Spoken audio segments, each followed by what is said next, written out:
चलो देखो बच्चे, आज हम लोग सीखेंगे बहुपद के शून्यक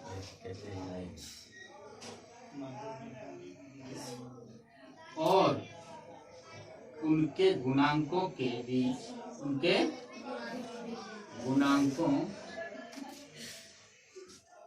बीच संबंध।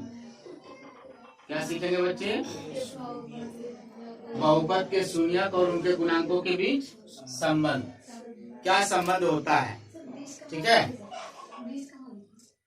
के बीच संबंध, सॉरी यहाँ बीच छूट गया, गुणांकों के बीच संबंध। सबको यहाँ ध्यान से सुनो। हम लोग जानते हैं कि कोई भी बहुपद जो होता है वो किस फॉर्मेट में रहता है। यदि कोई बहुपद का स्टैंडर्ड फॉर्म क्या होता है? ax² plus bx plus c। ax² plus bx plus c, ये क्या है? द्विघात बहुपद है। ये क्या है? ये द्विघात बहुपद है।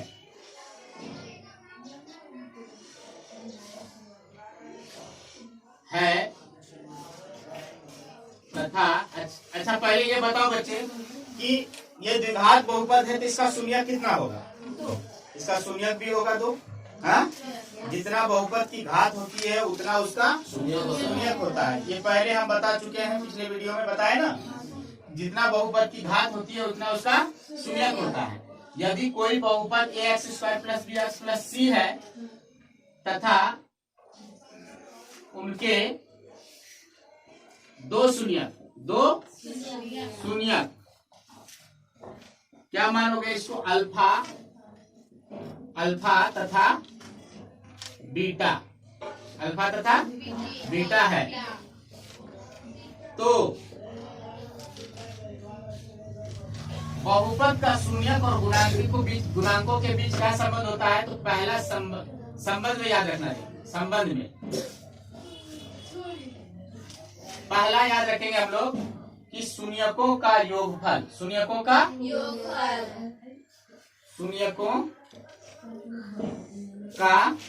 जो योगफल होता है बच्चे, यानी दो शून्यक कौन है हमारा? अल्फा तथा बीटा। अगर दोनों को जोड़ेंगे तो अल्फा प्लस बीटा होगा कि नहीं? ये होता है x के गुणांक, यानी -b/a। यहाँ पर ए और एक चीज याद रखना, ये -b क्या है? b क्या है? b है x का गुणांक। किसका गुणांक है? x का गुणांक। यहाँ क्या लिखेंगे हम? x का गुणांक बटे a क्या है? x² का गुणांक। क्या है ये? x² का गुणांक। ये होता है बच्चे, यानी जब हम उनके दो शून्यक जो निकलेगा उसको जोड़ेंगे तो किसके बराबर होगा? -x के गुणांक बटे x² का गुणांक के बराबर होंगे वो। ठीक है। दूसरा संबंध इसका होता है शून्यकों का गुणनफल। ध्यान से देखो, यानी शून्यकों का गुणनफल क्या होगा? अल्फा गुना बीटा। ये होता है c/a। ये क्या होता है? c/a। अब यहाँ पर देखो तो c क्या है? ये अचर पद है। क्या है ये? अचर पद, यानी ऊपर होगा अचर पद। क्या होगा ये? अचर पद। और नीचे क्या है? a किसका गुणांक है? x² का गुणांक। x² का गुणांक। ये संबंध होता है यदि कोई द्विघात बहुपद ax² plus bx plus c का दो शून्यक अल्फा तथा बीटा हो, तो उनके जो शून्यकों और गुणांकों के बीच संबंध जो होगा वो ये होगा कि पहला संबंध क्या होगा कि शून्यकों का जो हम लोग योगफल निकालेंगे तो वो -x का गुणांक बटे x² के गुणांक के बराबर आना चाहिए। ठीक है। दूसरा संबंध होता है शून्यकों का गुणनफल। दूसरा क्या होता है? शून्यकों का गुणनफल। यानी दो शून्यक क्या लिया था हमने? Alpha beta. तो अल्फा और बीटा को गुना करेंगे तो ये c/a यानी अचर पद बटे x² के गुणांक के बराबर आएगा। एज पर एग्जाम्पल, हम एक एग्जाम्पल से तुम लोग बताना चाहेंगे। देखो एक एग्जाम्पल लेते हैं, कोई भी एक एग्जाम्पल लेते हैं, छोटा सा एग्जाम्पल। मान लीजिए मेरे पास एक बहुपद है 3x² + 5x - 2 का शून्यक ज्ञात करें। शून्यक ज्ञात करें तथा गुणांकों और शून्यकों के बीच संबंध स्थापित करें। क्या स्थापित करें बच्चे? संबंध स्थापित करें या संबंध की जांच करें। ठीक है, ये कैसे होगा? सबसे पहले हमारा जो बहुपद है क्या है? 3x² + 5x - 2। इसको पहले हम लोग क्या करेंगे? इसका शून्यक निकालेंगे। क्या करेंगे? शून्यक निकालेंगे। इसका शून्यक कैसे निकलेगा ये ध्यान से सुनना है। ठीक है, सबसे पहले ये बाहर बाहर जो संख्या है, याद करो हम शायद पिछले कक्षा में बताए होंगे कि ये बाहर बाहर संख्या को गुना करते हैं। यानी कहने का मतलब, मेरा मतलब है कि अचर पद और x² के गुणांक को मने मन गुना करना है। यानी रात में भी तुम कर सकते हो। तो बाहर बाहर संख्या, दोनों बाहर बाहर को क्या करेंगे? गुना करेंगे। यहाँ देखो, अगर हम 3 और 2 को गुना करेंगे कितना आएगा? 6 होगा। कितना आएगा बच्चे? 6 आएगा। अब इस 6 को जरा समझने की कोशिश करो। अब ये जो 6 है इसको हम दो गुणनखंड करेंगे। कितना? 2 गुणनखंड ऐसा करेंगे कि दोनों को गुना करेंगे तो 6 तो आएगा ही, लेकिन दोनों को जोड़ेंगे या घटाएंगे तो +5 के बराबर आना चाहिए। किसके बराबर आना चाहिए? +5 के बराबर आना चाहिए। किसको? जब इस 6 को देखो, दोनों 2 गुणनखंड करेंगे, इसका 2 टुकड़ा करेंगे, 2 भाग में तोड़ेंगे इसको। अब तोड़ने के बाद वो जो हमारा 2 भाग जो होगा उसको जोड़ने या घटाने के बाद कितना आना चाहिए? x के गुणांक के बराबर, यानी +5 आना चाहिए। अच्छा बताओ, हम इसको अगर 2 टुकड़ा करेंगे इसका कौन कौन गुणनखंड हो सकता है? एक तो या तो हो सकता है 100 बच्चे, ये हो सकता है। दूसरा और क्या हो सकता है? 2 3 2 3 6, यानी तो 3 2, ये भी हो सकता है। बड़ा छोटा होगा कि नहीं होगा? और ये क्या हो सकता है? 6 1। अब बताओ बच्चे, यहाँ +5 किसमें हम कितना घटाएंगे कि 5 बचेगा? +5 हम इसको कर सकते हैं। 6 में घटाएंगे, 6 में घटाएंगे तो 5। अब ये हमारा क्या, 6 में घटाएंगे क्या बचेगा? 5 बचेगा ना जी। अब इस 5x को, इसको हम 5 अकेले नहीं रखेंगे, इसके साथ क्या है? x है, तो इसको साथ में रखेंगे। अब इसको हम क्या लिखेंगे? 6x - 1x। बात समझ में आया? अब बाकी कहानी कुछ भी नहीं है, इसको ऐसे वैसे सजा देंगे। ये बाहर वाला जो है, ये शुरू वाला, ये तो रहेगा ही। अब इसको क्या लिखेंगे? 6x - x, 1 है यहाँ पर, लुप्त है, -2। अब देखो इन दोनों में क्या कॉमन है? इसमें भी 3 है, इसमें भी 3 है ना, इसमें भी 3 है, इसमें भी 3 है, तो हम 3 कॉमन लेंगे। और इसमें भी x है, इसमें भी x है। जो दोनों में रहता है उसको हम लोग कॉमन निकाल लेते हैं। क्या करते हैं इसको?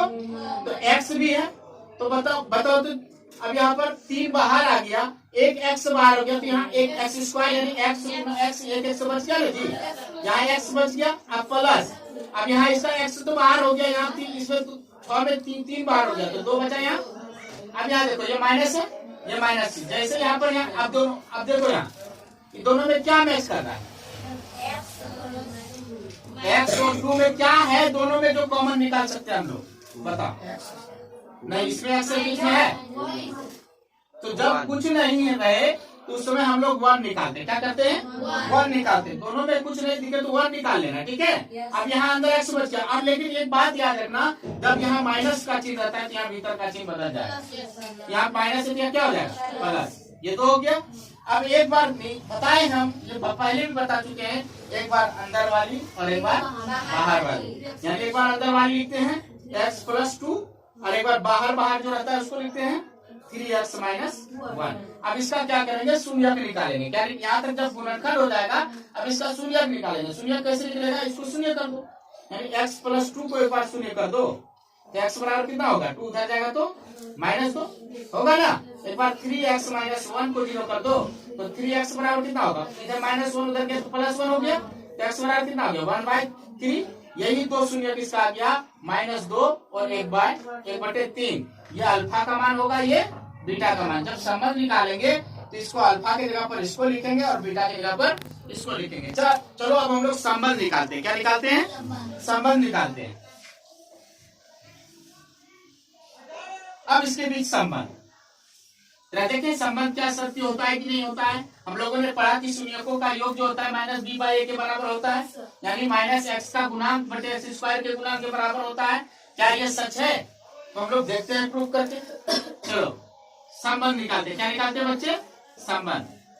देखो पहला क्या संबंध निकालेंगे, शून्यकों का योग। शून्यकों का योग क्या होता है, फॉर्मूला अभी तुरंत बताया कि अल्फा प्लस बीटा किसके बराबर होता है, -b/a के बराबर होता है। किसके बराबर होता है, -b/a, यानी -b क्या है, x का गुणांक बटे x² का गुणांक। जरा देखते हैं इसका अल्फा का मान कितना होगा यहाँ -2 प्लस बीटा का मान क्या रखेंगे बच्चे 1/3। इसके नीचे 1 है ना जी। चलो इसको सॉल्व करो तो हम बताए हैं इसका लघुत्तम। जब ये दोनों अभाज्य संख्या रहे तो क्या करेंगे, कोना कोनी गुणा कर देंगे, तो 3 गुना और 1 एका 1, नीचे 3 एका 3, तो कितना आएगा इसका वैल्यू, 1 में 6 -5 बटे 3। क्या सच में ये देखो तो 5 है, यहाँ b का गुणांक यानी x का गुणांक।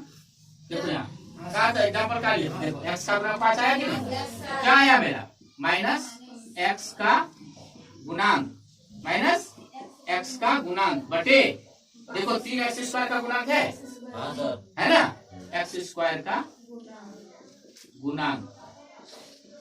ठीक है, बात समझ में आ रही है।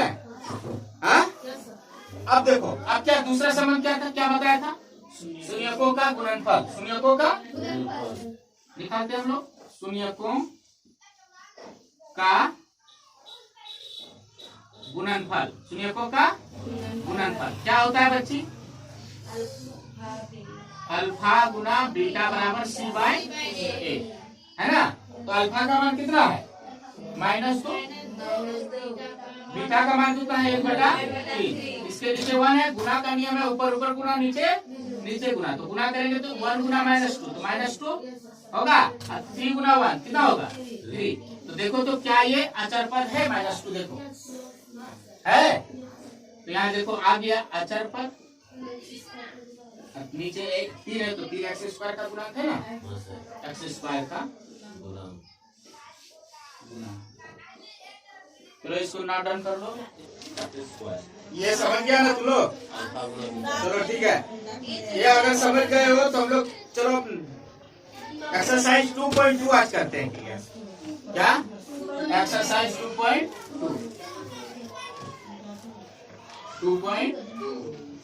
एक्सरसाइज 2.2 में कहता है कि निम्नलिखित द्विघात, देखो इस पहला सवाल, इसमें क्या है ना, कुछ द्विघात बहुपद दिया हुआ है, द्विघात बहुपद दिया हुआ है। पहले तो वही उसका शून्यक निकालना है, फिर कहता है जब शून्यक मालूम हो जाए तो शून्यक और उनके गुणांकों के बीच क्या निकालना है, संबंध। क्या संबंध की सत्यता की जांच कीजिए, यही है सवाल। पहले तो हम लोग उसका शून्यक निकालेंगे, ठीक है, फिर जब शून्यक मालूम हो जाएगा तो हम लोग क्या निकालेंगे, उसका रिलेशनशिप क्या निकालेंगे, संबंध स्थापित करेंगे। ठीक है, कि क्या संबंध होता है शून्यक और गुणांकों के बीच। ठीक है, चलो पहला सवाल उठाते हैं हम लोग। पहला सवाल है x² -2x - 1। काम मैंने क्या बताया पहले, बाहर बाहर गुना, बाहर गुना। तो यहाँ बाहर 8 है, यहाँ बाहर कितना है 1, तो 1 और 8 को यहाँ गुना करेंगे कितना है 8। अब इस 8 को गुणनखंड करना है, यानी 2 टुकड़ा में 2 खंड करना है। 2 खंड ऐसा करेंगे कि दोनों को गुना करेंगे तो 8 ही आना चाहिए, और दूसरी बात दोनों को गुना करेंगे क्या आना चाहिए, 8 ही आना चाहिए। लेकिन जब जोड़ेंगे या घटाएंगे कितना होना चाहिए, इसके गुणांक के बराबर, -2 है ना इसका गुणांक, तो -2 आना चाहिए। क्या आना चाहिए? -2 आना चाहिए। तो चलो इसका अच्छा हम एक बार संभावित गुणनखंड इसका क्या क्या हो सकता है? एक 8 हो सकता है, और क्या हो सकता है? 2 4 हो सकता है, 4 2 हो सकता है, 8 1 हो सकता है। अब आसानी से समझ सकते हो कि हम किसमें सेट करेंगे कि -2 आएगा। -2 किसमें किसको घटाएंगे? 2 में 4 घटा देंगे, 2 में क्या करेंगे? 4 घटा देंगे, कितना आएगा? -2। ये -2 है ना, ये -2x को हम क्या लिख सकते हैं? क्या है? 2x -4x लिख सकते हैं, लिख सकते हैं? क्या लिख सकते हैं? 2x -4x। क्यों? क्योंकि 2x में 4x ज्ञात कितना होगा? -2x बचेगा कि नहीं बचेगा? चलो इसी में गुणनखंड किया, 2 और 4 में, 2 और 4 है ना। तो समझ रहे थे क्या? 2x में 4x घटाएंगे कितना बचेगा? -2x। चलो यहाँ देखो, इसको उसी फॉर्मेट में खाली लिख दो, कुछ नहीं करना है। ये x² है ना, इसको क्या लिखेंगे? यहाँ इसका कौन सा चिन्ह है? प्लस का चिन्ह है। कौन चिन्ह है? प्लस। तो +2x, यहाँ इसका क्या चिन्ह? -4x -8। अब क्या करेंगे? कुछ नहीं करना है बच्चे, इन दोनों में क्या मैच करना है? कॉमन निकाल लो। इसमें 2 का है, इसमें 2 है, इसमें x है, इसमें भी x है। x बाहर आएगा, इसका एक x बच जाएगा, प्लस से प्लस रहेगा, इसका तो x बाहर होगा, क्या बन रहा है? 2 यही बचा। अब फिर यहाँ माइनस है। अब इन दोनों में क्या कॉमन है बताओ? कितना? दोनों में जो है वही निकालो। इसमें 4 है, इसमें 4 है, हाँ 4 है, 4 गुना 2 होगा, तो 4। इसका माइनस, यहाँ क्या हो जाएगा? इसका क्या बचेगा? x, यहाँ माइनस रहेगा, बाहर में चिन्ह बदलेगा, यहाँ क्या हो जाएगा? +4 दूनी 8। यानी ये एक बार फिर अब क्या करना है? एक बार अंदर वाली, एक बार बाहर वाली। तो x +2 को अंदर वाली और x -4 बाहर है, उसको लिख लिए। अब इसका शून्य निकालना है। क्या निकालना है? शून्य निकाले कि हम इसको 0 कर देते हैं। इसको एक बार 0 करो, इसको एक बार 0 करो, x +2 को एक बार 0 करेंगे, x बराबर कितना हो जाएगा? -2। एक बार x -4 को 0 करेंगे, क्या हो जाएगा? x बराबर 4। यानी x का 2 शून्य को है, बहुपद का 2 शून्य -2 और 4, ये अल्फा ये बीटा। अब उसी तरह से फिर हम लोग क्या निकालेंगे? संबंध, रिलेशन। क्या निकालेंगे? रिलेशन, संबंध। चलो संबंध क्या कहता है? पहला संबंध क्या था? शून्यकों का योग, शून्यकों का योगफल क्या होता है बच्चे? अल्फा प्लस बीटा बराबर -b/a। ध्यान से देखो, अल्फा का मान कितना है? -2 प्लस बीटा का मान कितना होगा? 4 होगा ना। अब देखो यहाँ, अगर हम इसको बढ़ाएंगे 4 में -2 बचेगा, नीचे क्या है? 1। अब देखो क्या सच में ये देखो तो आया, इसमें प्लस चिन्ह आया, माइनस तो नहीं आया। इसको हम 2 को -x का गुणन दिखा देंगे, नहीं समझे? सबने माइनस प्लस हुआ, इसमें माइनस है, -x का गुणा, ठीक है। और यहाँ क्या है? 1 आया, 1 है ना, 1 तो x² का गुणा ये है, देखो यहाँ देखो, है ना, x² का गुणा। ये पहला संबंध निकल गया हम लोग का। बीटा इसके बराबर होता है c/a, ये अचरपद बटे x² का गुणा आना चाहिए। तो अल्फा का मान कितना है? -2 और बीटा का मान 4, तो 4 से गुणा करेंगे, 4 दूनी 8, तो -8 इसके नीचे कितना है? देखो -8 अचरपद है, देखो ये आ गया अचरपद। क्या आ गया? अचरपद बटे x² का गुणा। आ रहा है ना? चलो ठीक है।